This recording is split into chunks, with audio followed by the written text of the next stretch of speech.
So here we can say the area of the rectangular room would simply be equaling the length times the width.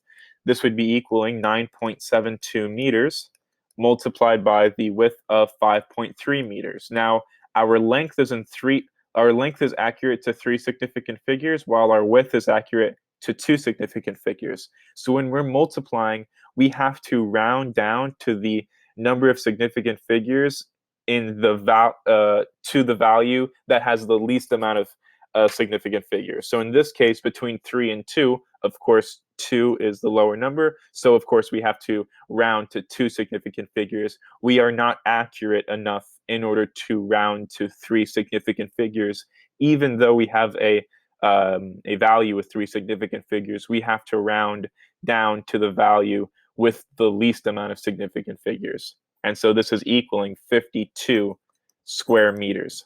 This would be our final answer, again, rounded to two significant figures. That is the end of the solution. Thank you for watching.